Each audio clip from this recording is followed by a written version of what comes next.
chacune. Je laisse la parole à Alain, que je vous ai présenté ce matin, donc qui fait partie de l'équipe du club de Budapest et qui a toute une carrière de coach, d'accompagnateur au changement, à la transformation et au co-leadership. À toi la parole.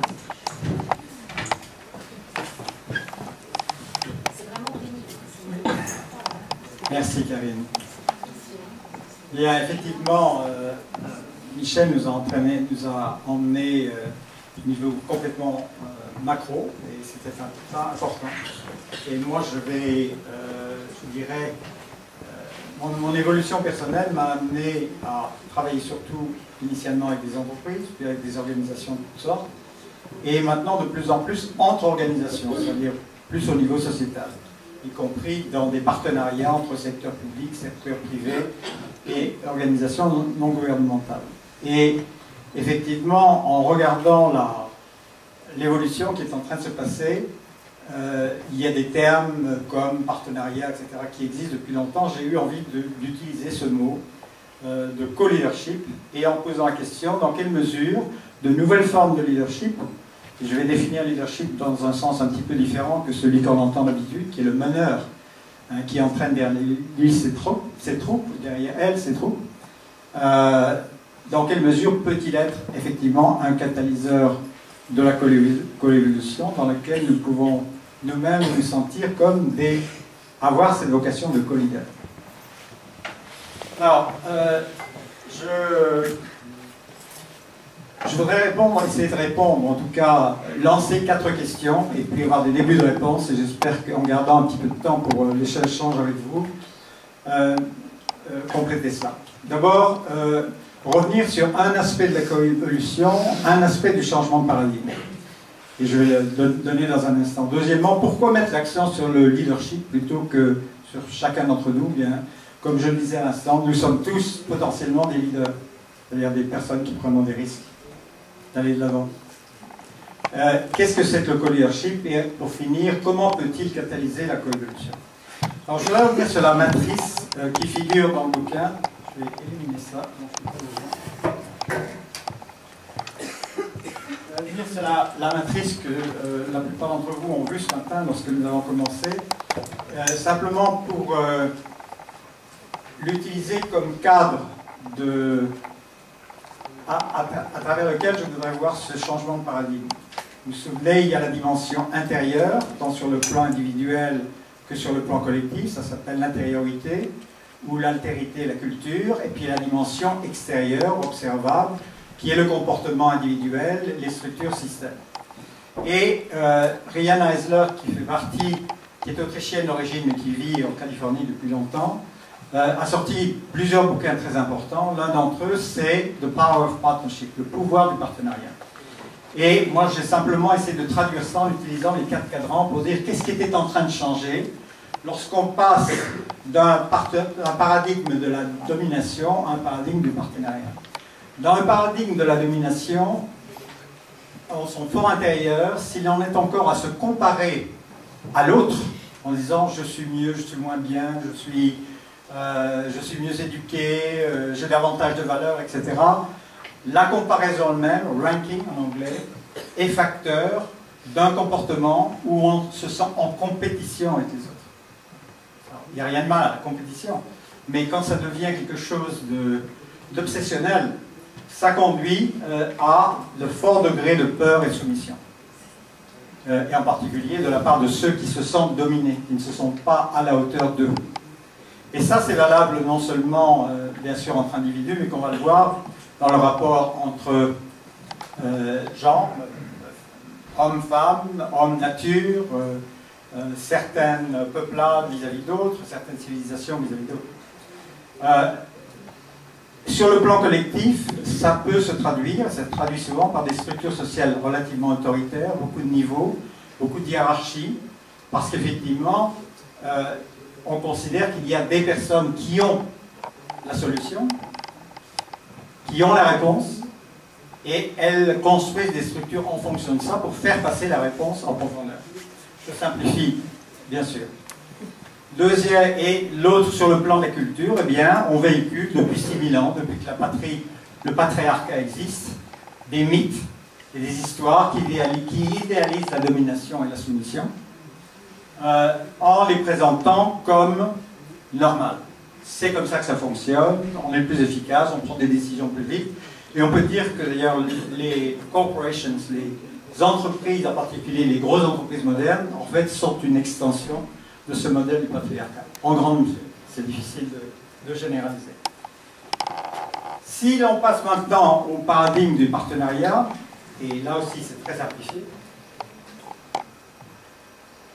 plutôt que cette comparaison implicite qui nous fait nous situer à l'autre comme étant plus ou comme étant moins, il y a plutôt la notion d'une égale valeur intrinsèque. Et moi j'aime bien le mot équivalence de ce point de vue-là, qui justement traduit en termes de valeur intrinsèque en tant qu'individu, pourquoi nous comparer les uns aux autres. Nous avons tous, nous sommes différents bien sûr, mais nous avons une égale valeur intrinsèque, un apport possible. Et au niveau des comportements, eh bien, ça va se traduire par une plus grande confiance mutuelle, un faible degré de peur et de violence. Parce qu'en fond, je ne suis pas sans arrêt à me mesurer à l'autre en tant que compétiteur, quelqu'un auquel il faut que ou je rende des comptes ou je demande des comptes. Des structures plus plates, des gouvernances ou des guidances qu'on pourrait appeler des sages.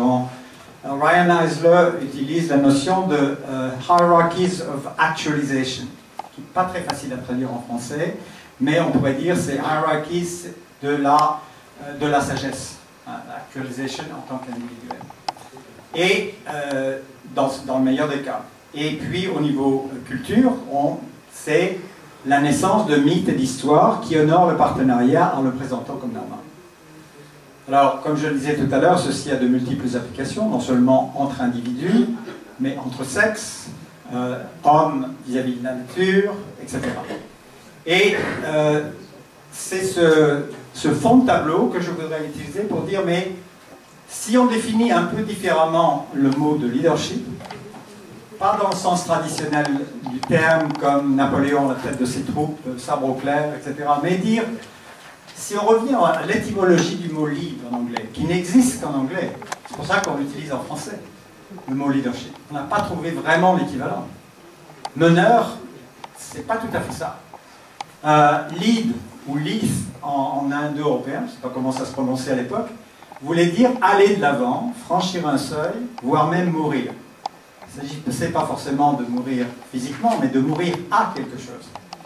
Et l'idée derrière le trajet du héros, par exemple, certains connaissent bien le voyage du héros, c'est de dire, à un moment donné, il faut franchir un seuil.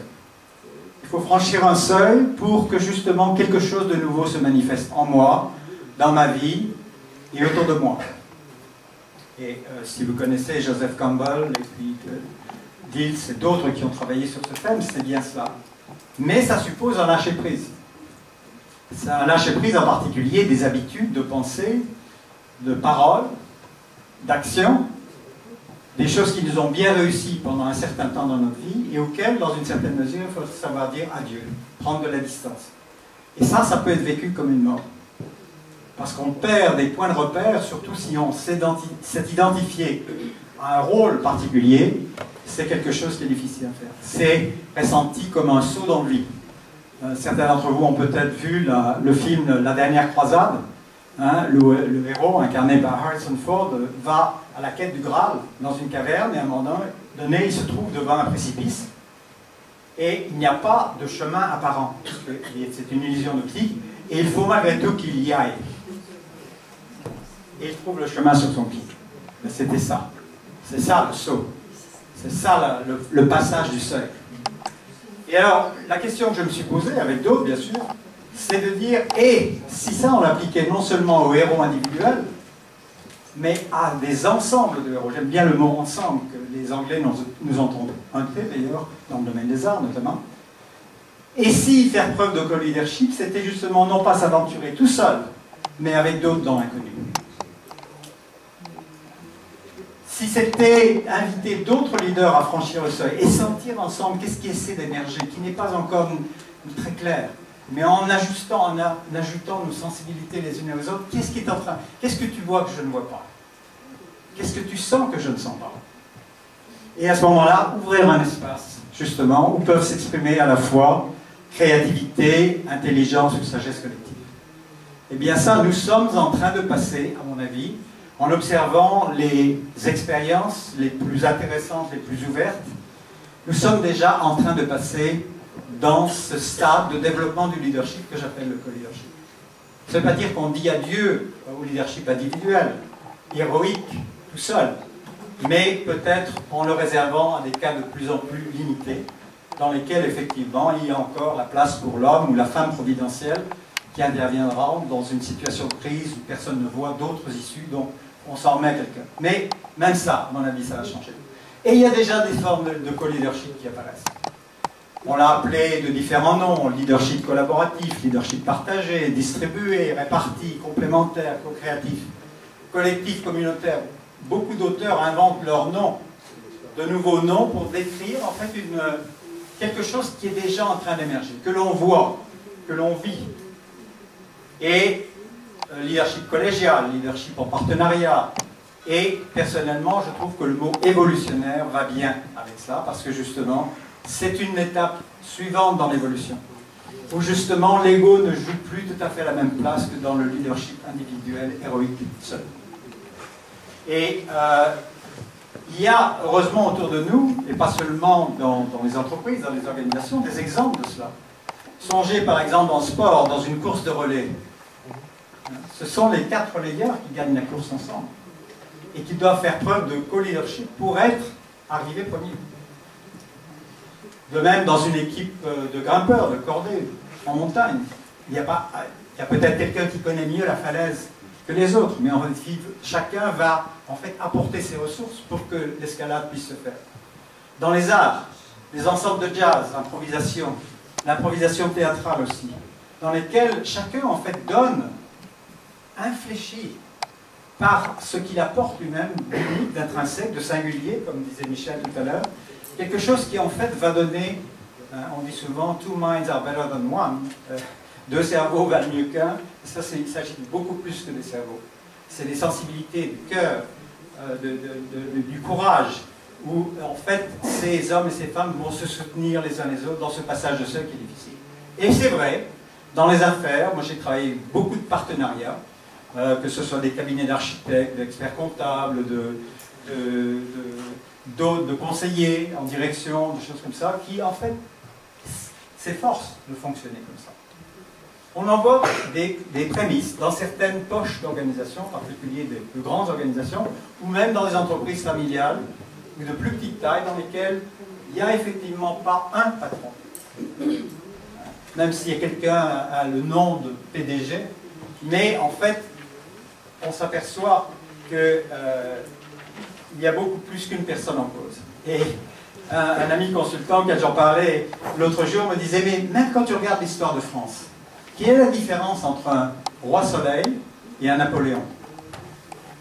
Bon, la différence, c'est que après Napoléon, son empire s'est effondré. Pourquoi? Puisqu'il avait autour de lui des gens qui lui devaient tout, notamment l'obéissance.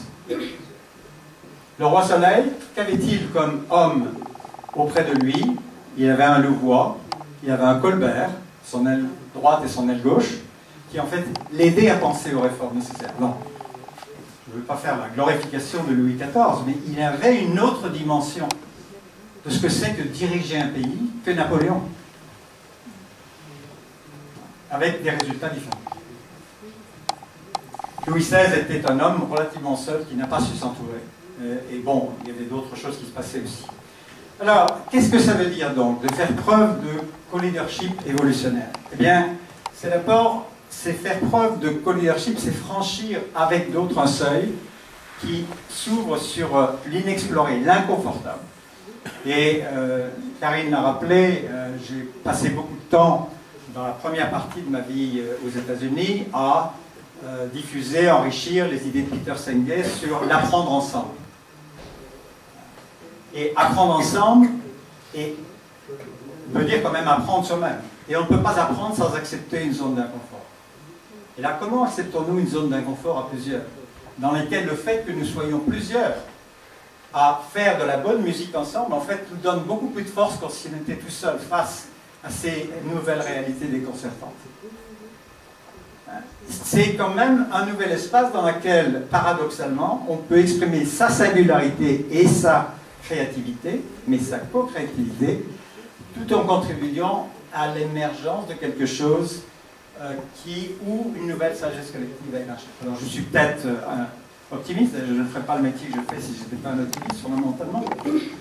Et ça repose sur des qualités importantes, qui existent bien sûr déjà, on pourrait dire, dans le leadership individuel ou individualiste, mais qui ne sont pas simplement des qualités de tête. Moi j'aime bien ce triptyque tête, cœur et ventre.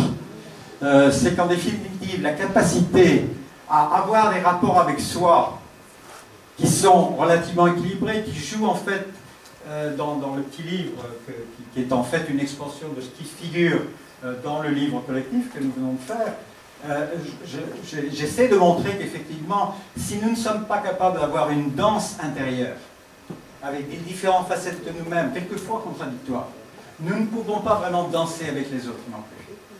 Si je n'accepte pas ma propre diversité, mes propres contradictions, comment est-ce que je vais pouvoir me relier aux autres? Donc, il y a un passage du je au nous qui est facilité par un travail sur soi, une acceptation de qui je suis fondamentalement, et qui se traduit par non seulement de la clarté d'esprit, du discernement, de l'attention, mais aussi une ouverture, du non-jugement, être en contact avec ses sentiments profonds, son intuition, avoir un sens de sa solidité. J'ai bien aimé les exercices que Justine nous a montrés tout à l'heure, et la capacité à trouver son équilibre en soi, son assise en soi, pour pouvoir effectivement travailler avec d'autres. Et puis, je ne vous détaillerai pas tout le tableau, il est un peu compliqué, mais on passe de là à un rapport avec l'autre et un rapport avec le tout. Et ce n'est pas nous tous, simplement nous, dans un groupe, c'est nous tous en tant qu'humanité, nous tous en tant qu'êtres vivants sur la surface de la planète. Où j'en suis du point de vue temps? Ça va? 1 minute? Question comprise. Oui, c'est ça. D'accord, merci. Alors, de nouveau, de trop longues listes là, mais retenez pour moi, je crois qu'il a été fait allusion ce matin au stade de développement par lesquels nous passons. Et notamment ce stade post-formant, qui est un stade intégral, ou dans lequel il y a une acceptation profonde des paradoxes, des polarités, que l'on sait résoudre en les transcendant. Eh bien, en voici quelques-unes. Comment concilier le savoir-être et le savoir-faire? Comment concilier la singularité et la synergie? L'intuition et la logique? La présence et la vision? Présence à ce qui est, mais aussi être tiré, comme dirait Steve, par quelque chose. L'intelligence émotionnelle, la pensée systémique. Tout ceci, on peut dire, sont des fondements, pour pouvoir avoir des rapports de vrai partenariat avec les autres. Si je ne suis pas en train de mettre le co-leader sur un piédestal, avec toutes nos imperfections, est-ce que nous pouvons travailler ce et plutôt que ce ou qui quelquefois nous enferme justement dans des solutions beaucoup plus individualistes et beaucoup plus limitées. Et c'est pour ça que je vois en fait, pour laisser un peu de place aux questions, en fait 2 danses, comme je le disais tout à l'heure. Une danse intérieure du partenariat, une danse extérieure de partenariat et une danse avec l'évolution dans son ensemble. D'où le choix d'appeler ce type de leadership co-leadership évolutionnaire. Parce qu'en fait, l'évolution est ce que certains appellent, comme Andrew Cohen ou d'autres, l'impulsion évolutionnaire qui se manifeste en nous, qui se manifeste dans la création dans son ensemble, viendra alimenter à la fois le partenariat intérieur avec moi, le partenariat avec l'autre, et sera probablement renforcé pour s'étendre à un plus grand nombre de personnes. Parce que pour moi, je rejoins assez Michel dans son sentiment d'urgence. Je ne sais pas si c'est 10 ans ou 15 ans. Si nous continuons à développer des leaders comme nous le faisons maintenant dans la majorité des business schools, et je suis produit d'une business school, je suis un recovering MBA, comme je suis un recovering McKinsey, quelqu'un qui dit prendre un peu de distance par rapport à tout ça. Eh bien, nous allons empirer les choses, nous n'allons pas les améliorer. Bon, il y a déjà des améliorations dans les cursus des business schools, mais c'est quand même quelque chose qui nous renvoie à l'ère industrielle. Et donc il y a une profonde réforme de l'éducation qui doit commencer bien avant les business schools, dans lequel il faut effectivement, il est important d'apprendre à quel point nous sommes interdépendants des autres et cultiver nos capacités d'entrer en profonde relation avec les autres. Parce que c'est ce qui va faire toute la différence. Et ça, comme tu le disais très bien, c'est le côté cœur. Il est tirant par ça. Ça ne peut pas se faire uniquement par l'intelligence. Et il faut les tricks aussi, qui vont nous donner à la fois l'assise, la base, l'audace d'aller plus loin. Et ça peut se développer par du coaching individuel, par du coaching collectif, c'est un peu mes deux métiers actuellement. Mais encore faut-il qu'il y ait des prédispositions. Et moi je vois dans l'émergence d'un nombre croissant de personnes qui même prennent leur distance par rapport au monde postmoderne des années 60, 70, 80, les verts comme on les appelle quelquefois, et qui voient effectivement que ça ne suffit pas, il faut passer à un autre niveau d'intégration. Donc pour moi le co-leader, parce que le mot dirigeant en français est tellement marqué, le co-leader ou le co-leadership évolutionnaire est en fait correspond tout à fait à ce stade intégral dont parlait Jennifer ce matin. Et donc, ça se prépare. Il faut quelquefois des années. Et je terminerai par ce petit dessin humoristique. Et en fait, il faut savoir effectivement se dire, bon là, c'est pas en style systématiquement, peut-être, comment ça le faire. Mais c'est surtout l'idée de se dire, quand je me trouve face à un problème difficile, est-ce que je suis prêt à avoir un petit huddle, comme on dit en anglais, une petite conversation avec mes partenaires en disant, et toi tu le vois comment? Qu'est-ce que tu vois que je ne vois pas? Et puis trouver une solution qui va te permettre d'ailleurs de prendre de la hauteur et de voir les choses autrement. Voilà, je crois que je vais m'arrêter là, j'ai un ou deux autres documents, mais j'ai été souvent accusé d'avoir trop de slides, alors là je vais faire attention. Ça va, je suis bon dans les temps? Voilà.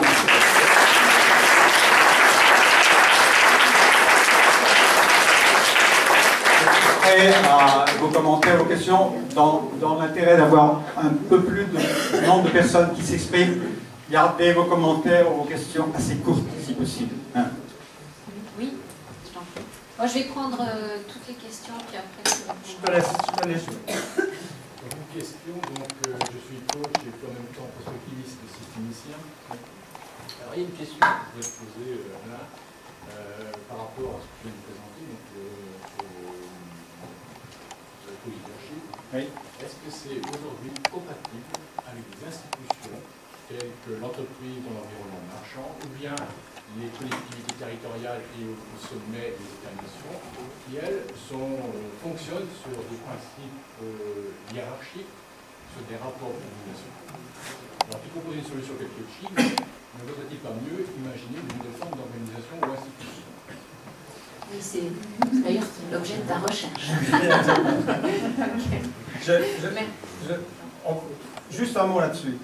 Je crois que il y a une des raisons pour lesquelles j'ai quitté la France après une quinzaine d'années de travail à la McKinsey, c'est que je ne voyais pas le mammouth bouger beaucoup.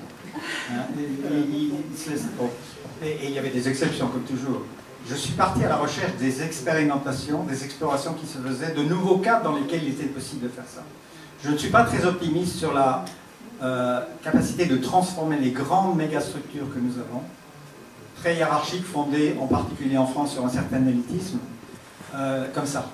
Je ne suis pas très optimiste là-dessus. Je pense que, comme toujours, le mouvement va venir de la périphérie, d'autres formes d'organisation, de petites, moyennes entreprises, qu'elles soient, je dirais, sociales ou non, qui vont en fait pénétrer ces grandes organisations. Peut-être centaines d'entre elles vont, comme les dinosaures, mourir de leur mort, mais je pense que le renouvellement va venir de la périphérie ou des poches d'expérimentation et non pas du haut. C'est très difficile à demander à des gens de se savoir. Oui.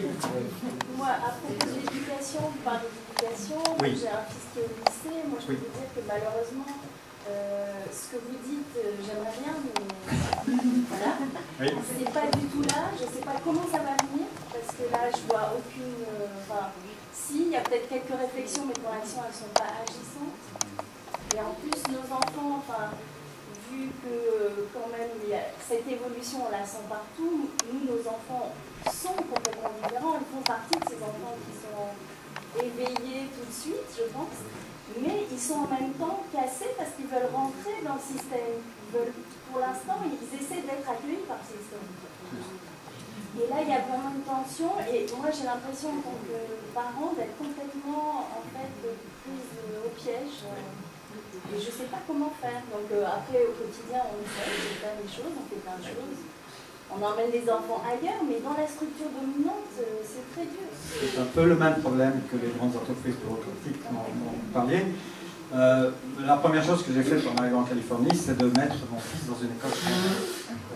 Parce qu'il y en avait pas un plus grand Steiner, Waldorf School. Parce que je me rendais compte de la sensibilité qu'il y avait dans ces années. Il avait 8 ans quand nous avons emménagé là-bas.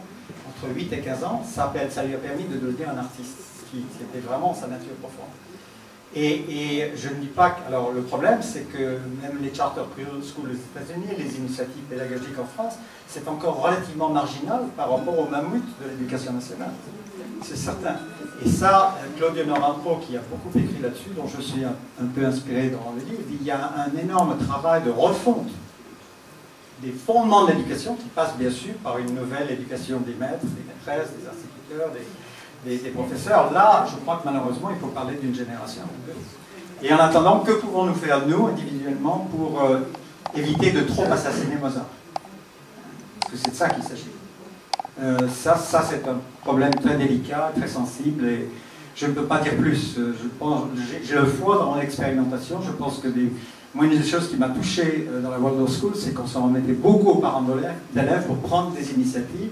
Conjointement, on était vraiment dans le partenariat entre les parents d'élèves, les étudiants eux-mêmes et les maîtres. Et là, on pouvait faire des choses qui ne...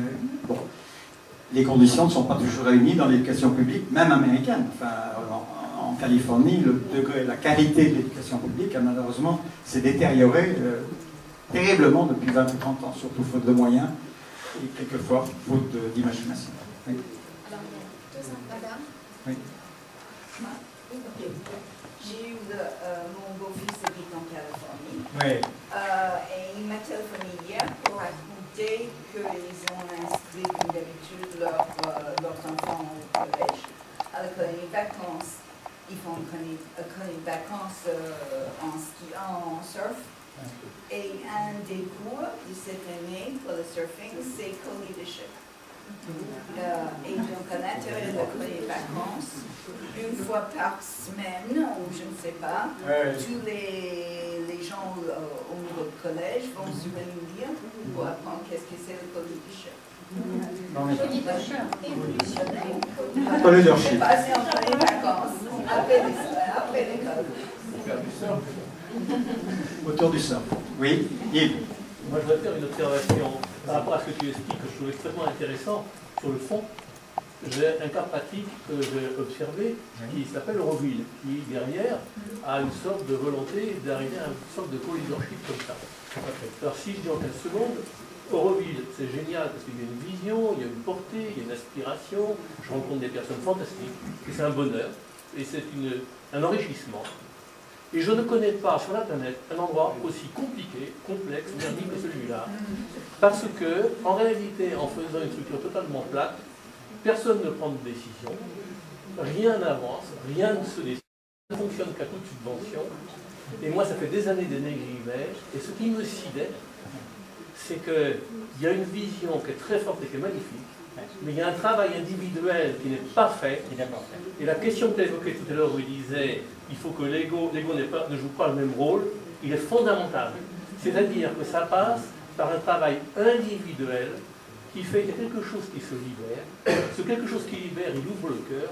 Et ce n'est pas une décision d'être solidaire, c'est quand on ouvre le cœur, on est solidaire. Ça se fait tout seul. Donc il faut mettre le curseur au bon endroit, c'est-à-dire commencer, par, à mon avis, par faire un travail qui libère l'ego, qui ouvre et qui fait que Auroville pourra fonctionner. Mais je vois cette distinction là-bas et ça me frappe. Qu'est-ce que tu en penses? Je suis tout à fait d'accord, c'est qu'on ne peut pas mettre la charrue avant les deux.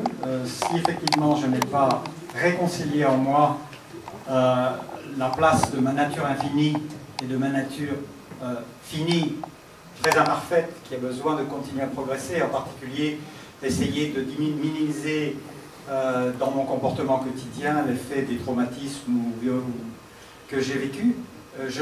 Ça va être très très difficile de changer quelque chose dans lequel il y ait une véritable acceptation de l'autre. Absolument. Alors tu as dit quelque chose de magnifique, Oui. je trouve ça magnifique, je n'ai rien à rajouter, mais alors, qu'est-ce que tu suggères pour qu'on arrive dans cet endroit de nous-mêmes? Qu'est-ce que ça nous intéresse? De nous-mêmes. Oui. Oui, attendez. Oui. Oui, à la fin, peut-être. Hein. Qui voulait, je te laisse gérer les questions. Laetitia. Moi, je vais rebondir justement sur cette question autour des formes d'organisation. Ma question, c'est est-ce que ces formes, elles doivent être Un petit peu plus exclusives? fort, s'il vous plaît. Je fais ce que je peux. Est-ce que ces formes, elles doivent être exclusives? Est-ce que ces formes horizontales doivent remplacer les formes plus verticales ou plus matricielles? Ou est-ce qu'on ne devrait pas plutôt réfléchir à les articuler?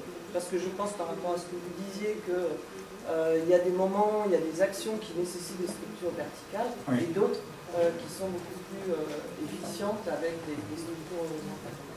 Enfin, de notre côté, on réfléchit plutôt à comment articuler ces différentes formes. Oui, c'est le et, pas le ou. Exactement. Pas tout à fait. Oui, d'accord. Non, moi j'ai pas grand-chose à rajouter. Je suis d'accord. C'est qu'il ne faut pas tomber non plus dans un extrémisme de l'autre dire. Tout passe par le co-leadership, tout passe par des structures extrêmement plates, décentralisées. Il y a la place pour les deux, mais justement le discernement, et c'est bien à ça que correspond à mon avis le stade de développement intégral, c'est que j'accepte tous les stades par lesquels nous sommes passés. D'ailleurs, je les porte en moi. Et donc, je ne les oppose pas, je dis, il y a place pour ça, et place pour ça, et place pour ça, et place pour ça. Donc, c'est une sorte de danse avec tout notre héritage, toutes les stades par lesquels nous sommes passés, non seulement individuellement, mais en tant que civilisation, qu'il faut assumer. Et ça, c'est un travail important, c'est sûr, et on ne peut pas en faire l'économie. Et il y a différents modes de le faire, et je crois que ça nous a entraîné trop loin. Je suis prêt à répondre un peu plus en détail sur cette question, mais sans avoir nécessairement la réponse. Je veux dire, ouvrons notre esprit, ouvrons notre cœur, ouvrons sur ce qui est déjà en train de se passer, que malheureusement les médias en général ne mettent pas tellement en avance. Thierry. Oui, Thierry. D'abord, un complément, signaler que Michel Decoustre vient de sortir un deuxième DVD sur Auroville, qui est magnifique et qui montre l'extraordinaire créativité artistique. Une autre information, aux rencontres d'Autran sur l'Internet, il y a 4 ans, nous avons reçu une dizaine de jeunes Canadiens entre 11 et 16 ans. Oui. À 11 ans, ils avaient tous leur blog. Mais ce n'était pas pour jouer, c'était pour faire les devoirs. Et les devoirs étaient corrigés sur le blog. Je signale qu'il y a une loi qui est en train de passer au Parlement sur l'éducation, dans laquelle il n'est pas question d'informatique dans l'éducation. Et à 16 ans, ils créaient tous leur entreprise, parce que c'était l'âge légal. Donc ils avaient tous une petite entreprise à l'âge de 16-17 ans. Puis après, ils faisaient autre chose. Donc, je veux dire, c'est tout à fait possible. Simplement, nous avons un peu d'affection pour les structures bureaucratiques et bien ordonnées.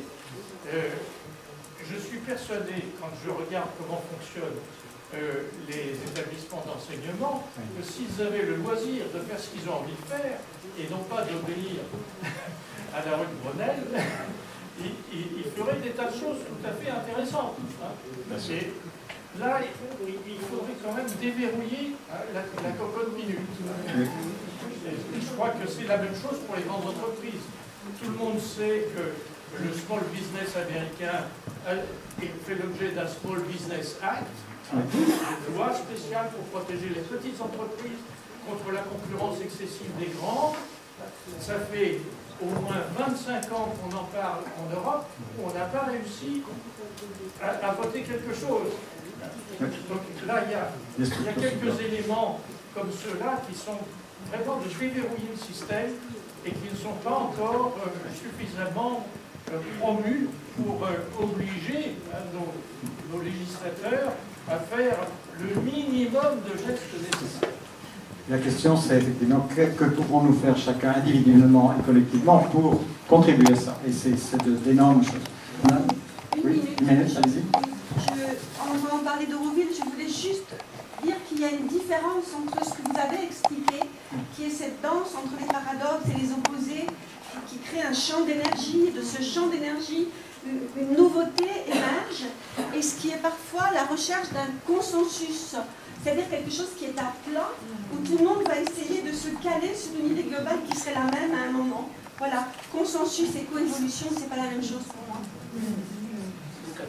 Ok, tu voulais dire quelque chose après moi. Merci beaucoup. C'est tout à fait ça. On est bien dans des phénomènes vibratoires dont vous parliez plutôt. Oui, peut-être un dernier point. Oui, par rapport à ce qu'on disait sur le fait que ça ne bouge pas, moi, je voudrais quand même apporter une petite note d'optimisme. Ça bouge notamment Ashoka, qui est une organisation qui soutient 3000 entrepreneurs sociaux à travers le monde, a lancé des programmes qui s'appellent Youth We Can et qui sont précisément comment devenir acteur de changement quand on est jeune, et ça rejoint ce que tu disais tout à l'heure sur les jeunes de 11-16 ans. Ils ont plein d'idées pour changer le monde et pour bouger, simplement on ne leur donne pas les moyens. Et Ashoka est en train de lancer des concours, et l'année dernière il y a eu 100 projets qui étaient vraiment plus intéressants les uns que les autres, qui se sont présentés, et ça recommence chaque année, donc petit à petit ça va faire bouger. Je suis d'accord, c'est pas le mammouth qui bouge, mais il y a quand même ces petites poches dont vous parliez tout à l'heure qui sont en train de bouger. Justement, merci Martine, parce que justement je voulais rebondir sur les deux questions concernant l'éducation, puisque toi-même tu as co-organisé avec nous la journée de l'université intégrale sur l'éducation, et c'est vrai que quand même on voyait en fait dans cette journée, il y avait quand même le cas des entrepreneurs sociaux. Toi tu es toi-même très actif sur ces questions d'éducation, comment en fait le dehors de l'école peut impacter l'école, c'est-à-dire en fait travailler sur la périphérie de l'écosystème, donc, mais aussi ce qu'on voyait c'est à l'intérieur de l'école des chefs d'établissement qui entraient quand même en résistance par rapport à la bureaucratie, au poids, etc., et qui prenaient aussi d'eux-mêmes des initiatives, vous voyez, qui prenaient même des risques. Et ça c'était très intéressant de voir que les deux phénomènes se passaient. Donc je voulais juste illustrer ça parce qu'on a eu une journée magnifique sur ce sujet-là qui est d'ailleurs sur Vimeo, vous pouvez retrouver les vidéos. Donc il nous reste 5 minutes. Il y avait un point, quelqu'un voulait dire quelque chose? Oui, je suis Alliance Manager en fait dans une multinationale. Aujourd'hui, on travaille beaucoup sur la compétition. On est déjà bien content d'avoir ce terme et de pouvoir voir comment on peut mettre dans des chartes et comment pouvoir travailler et le formaliser en interne. Pour moi, ça fait fortement écho parce que c'est clair qu'aujourd'hui, on doit passer par des échanges de culture d'entreprise, d'objectifs communs, de fédérer des synergies entre les différents membres des entreprises. On en est encore loin, mais c'est bien d'avoir justement ce type de réflexion, et par des transformations individuelles, on peut changer la partie collective de l'entreprise. Je vais faire écho par rapport à ça. Alors, oui, Bénédicte, tu voulais dire un petit mot? Moi, j'avais peut-être juste une illustration qui m'est venue quand j'ai vu tes slides, parce que une personne qui m'a paru incarner vraiment ce co-leadership évolutionnaire, c'est Nelson Mandela, parce que quand vous regardez sa vie, quand il a été emprisonné pendant 27 ans, au sein de la prison, déjà il a voulu changer la prison, parce qu'il avait été tout seul emprisonné, il a été une cinquantaine, pour transformer la prison déjà en bibliothèque, pour que tous les gens apprennent de façon systémique sur une multitude de choses, pour pouvoir justement dessiner ensemble leur futur, tous les co-prisonniers. Et puis, jamais il prenait une décision dans l'écriture de son plan, de sa vision, sans en parler aux autres, au milieu de la cour de la prison. Et je trouvais ça déjà, j'ai reconnu ton co-leadership. Quand il est sorti, bien, quand vous regardez tout le processus qu'il a eu dans l'évolution de ce pays qui venait, mais vraiment d'une vision et d'une stratégie abominable de l'apartheid, eh bien, il l'a fait en co-évolution avec le Blanc, avec De Klerk, avec qui il a co-partagé un prix Nobel de la paix. Et quand il a monté son Parlement, il y avait autant de Blancs que de Noirs, et il a repris certains ministres qui qui est extrêmement porteur de valeurs fantastiques, 3 ou 4 ministres existants, parce qu'il a dit justement nous allons partager, nous allons co-évoluer tous ensemble. Et il a même appris l'africaneur aux Africains, justement pour montrer qu'il n'y a pas de monde, on va évoluer ensemble. Et quand j'ai... Voilà, ça m'a fait penser à lui, et j'ai eu cette envie de partager avec lui. Bon, très bel exemple. Voilà. Une minute, je te demande. Ces slides seront sur le site, ainsi que les vidéos. Je voulais terminer sur un point. Je dois ceci à un homme qui s'appelle Craig Hamilton, avec lequel je travaille sur la notion de la perspective évolutionnaire dans la vie. Et il y a en particulier, pour moi, justement, à cause ou peut-être en dépit de toutes ces difficultés, ces blocages, c'est très très important, c'est fondamentalement de faire confiance au processus de l'évolution.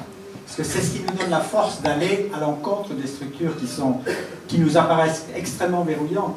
Et c'est là que nous... Et en même temps, et c'est le deuxième point qui va avec, c'est d'embrasser la complexité, parce que tous ces éléments sont très complexes, surtout quand on touche à des grands systèmes comme l'éducation, telle qu'elle est comprise en France en tout cas, sans devenir perfectionniste, ni découragé par l'imperfection actuelle. Là, il me semble qu'il y a un message très très très important, c'est que c'est d'être à la fois les yeux, la tête dans les étoiles et les pieds sur terre, et en même temps ne pas se laisser justement décourager par ce qui nous semble improbable. Très difficile à faire. Voilà, bon, ça a été dit déjà par d'autres, moi je vais m'arrêter là. Karine, je te passe cette fois votre...